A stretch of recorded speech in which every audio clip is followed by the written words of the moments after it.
Every empire dies the same way. America is at stage 4. Professor Jiang Xueqin. So today I want to discuss something that I think is one of the most important patterns in all of human history.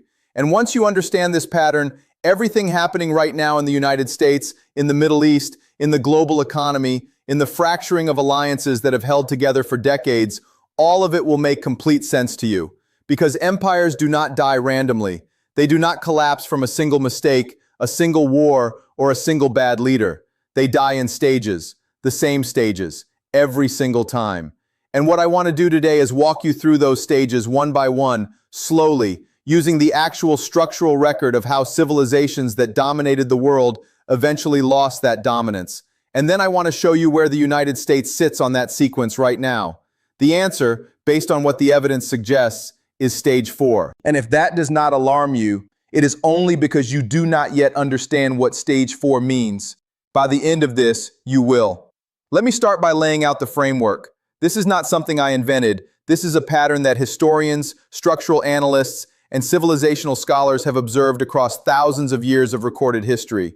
It appears in the work of Ibn Khaldun in the 14th century. It appears in Arnold Toynbee in the 20th century. It appears in modern complexity theory and institutional analysis. The pattern has 5 stages, and every major empire has moved through them in the same order. The speed varies, the surface details vary, but the sequence does not. Let me say that again. The sequence does not vary. The names change, the technologies change, the geographies change, the sequence is constant. Stage 1 is the age of expansion. The empire grows outward in every dimension: territorial, economic, cultural, institutional. Its borders extend. Its military wins more than it loses. Its economy produces more than it consumes, generating surplus that funds further growth. Its institutions are lean, responsive, and still aligned with the needs of the people they serve. And critically, this is the part that matters most. The people believe in the project. They believe the empire serves them, that the expansion benefits them, that the sacrifices asked of them are worth the rewards received. There is a word for this belief. The word is legitimacy. Not legal legitimacy, felt legitimacy. The sense, shared by millions of ordinary people, that the system deserves their loyalty, their labor, and if necessary, their lives. Rome experienced stage 1 from roughly the 3rd century BC through the 1st century AD. 300 years of outward growth, military victory, legal innovation, and institutional confidence. The Mongol Empire experienced it in an astonishingly compressed timeline under Genghis Khan, expanding from the steppe to the borders of Poland in a single generation. The Ottoman Empire experienced it from the 14th century through Suleiman the Magnificent in the mid-16th century, growing from a small Anatolian principality into a civilization controlling southeastern Europe, the Levant, and North Africa. The British Empire experienced it from roughly 1750 through 1900, naval expansion that made London the financial capital of the world, and the United States experienced it from 1945 through approximately 1999. 54 years of uncontested economic dominance, military supremacy, and global cultural influence. Stage 1 feels inevitable while you are living inside it. It feels permanent. And that feeling of permanence is the first seed of decline, because it blinds the civilization to costs accumulating beneath the surface. Stage 2 is the age of extraction. The empire still looks strong from the outside, borders intact, military powerful, economy large, but something has shifted underneath.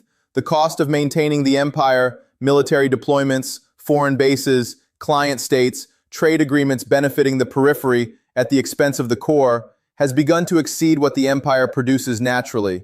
So the empire begins to extract from its own population. Taxes rise, public services decline, infrastructure deteriorates, wealth generated by the productive economy is redirected toward military maintenance and debt service. Rome entered stage 2 in the late 2nd century AD, when defending borders against Germanic tribes and Parthians consumed the agricultural surplus that built the empire. The Ottomans entered it in the 17th century, when garrisoning southeastern Europe drained the treasury. Britain entered it after World War I, when rebuilding while maintaining a global empire created structural deficits. And the United States entered stage 2 sometime between 2001 and 2008, launching 2 overseas wars costing over $8 trillion, experiencing a financial crisis destroying middle-class savings, and beginning permanent budget deficits accumulating into national debt exceeding $34 trillion. To put that in perspective, every child born in America today carries roughly $100,000 in national debt before their first breath.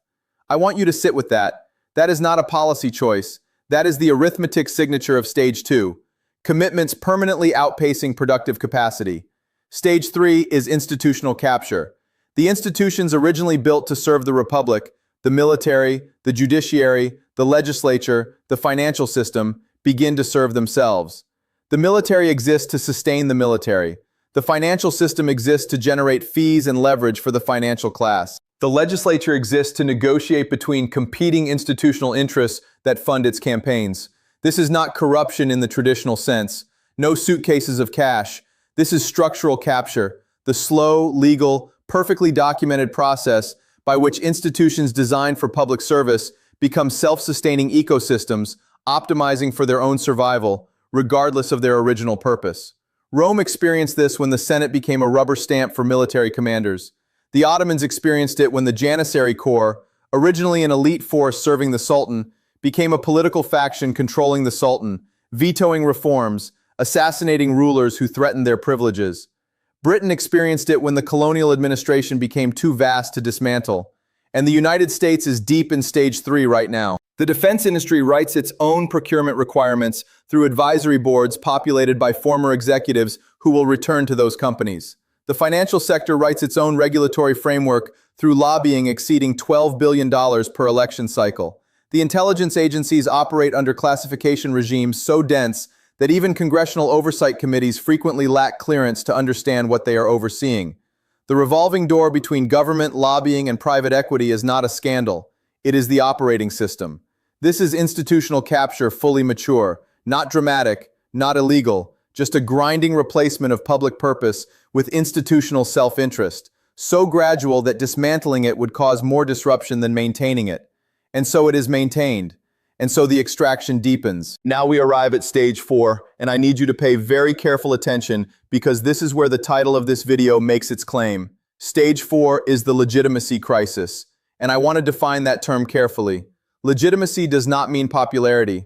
A government can be unpopular and still be legitimate. Legitimacy means something deeper, the belief, held by ordinary people, that the system they live under is capable of serving their interests. Not that it always does, not that it is perfect, but that it can be reformed, that it responds to participation, that the social contract is real. Stage 4 is when that belief breaks. The people stop believing the system works for them. They stop believing institutions serve them. They stop believing their sacrifices, labor, taxes, their children's service, produce outcomes benefiting them in any measurable way. The social contract fractures, not through revolution, not through a dramatic event. Quietly, they stop voting or vote for disruptive candidates promising to burn the system down. They stop trusting the news, the courts, the military's justifications. They look at their civilization's institutions and see, correctly, that those institutions no longer serve them, and they respond with disengagement, cynicism, and a quiet, corrosive loss of faith that hollows the civilization from the inside. Let me say that again. The loss of faith hollows the civilization from the inside. No barbarian horde is needed. No foreign invasion required. The empire does not fall because it is conquered. It falls because its own citizens stop defending it, not with arms, but with belief. Rome did not fall because Germanic tribes were stronger. Rome fell because by the 5th century, Roman citizens no longer believed the empire was worth sacrificing for. When the Visigoths sacked Rome in 410 AD, the response from much of the Roman population was indifference. The Ottomans experienced the same pattern in the 19th century when the empire's educated classes began questioning whether the Ottoman system was capable of reform. The British experienced it after World War II, when soldiers who fought to save the empire came home and voted overwhelmingly to dismantle it. Not because they were defeated, but because they no longer believed the project was worth the cost. Now look at the United States through this lens. Look at the data, not the rhetoric. Trust in the federal government has fallen from 77% in 1964 to between 15 and 20% today. That is not a polling fluctuation. That is a civilizational collapse in legitimacy measured across 60 years, consistent across every demographic group. Voter participation in midterm elections hovers around 40%. 60% of eligible citizens have concluded voting is not worth the effort. Trust in mainstream media has fallen below 30%. Trust in Congress is in single digits. Military recruitment is at its lowest since the end of the draft, with every branch missing targets for multiple consecutive years. These are not signs of a healthy civilization experiencing temporary disagreement. These are structural indicators of stage 4. Now here's the part most people miss entirely. I want you to set aside everything you have been told about which countries are strong and which are weak. The countries the United States is spending trillions to contain, countries framed as threats, several of those countries are not in stage 4. They are in stage 1. I want you to sit with that. While the United States experiences institutional capture and legitimacy crisis, countries like Iran, continuously inhabited as a civilization for over 3,000 years, are experiencing the consolidation of national identity, the alignment of institutional purpose with popular will, and the expansion of regional influence that characterize early civilizational ascent. The relationship the American strategic class has constructed, America defending order against rising challengers, is not wrong. But it is backwards in a way most analysts refuse to acknowledge. The pattern does not say the established power wins because it is bigger. The pattern says the opposite. The established power, burdened by extraction, paralyzed by capture, hollowed by legitimacy crisis, loses. Not because the challenger is stronger in absolute terms, but because the challenger still has what the established power has already spent: unity, purpose, belief. The three things no amount of military spending can purchase. I might be wrong about the specific timeline. I am not offering prophecy. I am offering structural analysis, and structural analysis is a tool, not a crystal ball. But here is what the pattern suggests if it holds. Prediction 1. The United States will continue increasing military spending while domestic infrastructure, education, and public health decline in relative terms. This is not a political choice. It is the structural behavior of every empire in stage 4. Captured institutions will not voluntarily reduce their share, and no leader dependent on those institutions can force them to. The extraction continues until the fiscal mathematics make it impossible, not one day before. Prediction 2. The legitimacy crisis will deepen, not because of any particular event, but because the underlying conditions, institutional capture, wealth concentration, the disconnection between governing elites and ordinary citizens, are accelerating. Trust will continue falling. Participation will continue declining. The search for disruptive political figures promising systemic change will intensify. But the system absorbs disruption without changing trajectory, meaning each cycle of hope and disappointment deepens cynicism further. This is the feedback loop defining stage 4. The more the population demands change, the more the system demonstrates change is impossible, the more the population withdraws. Prediction 3. The civilizations currently in stage 1, those with aligned institutions, consolidated identity, and populations believing their system serves them, will continue expanding their influence regardless of military outcomes. They will expand because they possess the one asset that cannot be manufactured, imported, or sustained by military force: the belief of their own people that the project is worth contributing to. That asset built every great civilization in history. Rome had it in the 3rd century BC, the Ottomans had it under Suleiman, America had it in 1945, and America is losing it now. Not to any foreign enemy, but to its own internal contradictions. I want to be clear, I am not rooting for American decline. I am describing a pattern that is repeated so many times that denying it requires ignoring the entire historical record. And the value of understanding the pattern is not despair. Stage 4 is not stage 5. Stage 5 is the reckoning, the collapse, the fragmentation, the transformation. Stage 4 is the crisis of legitimacy, and crises can still be resolved. They can be resolved if institutional capture is broken, if extraction is reversed, if the governing class reconnects with the population it serves. These things have happened. They are rare. They require extraordinary leadership, extraordinary sacrifice, and extraordinary willingness to dismantle structures the ruling class benefits from. But they have happened. The question is not whether stage 4 is survivable. It is.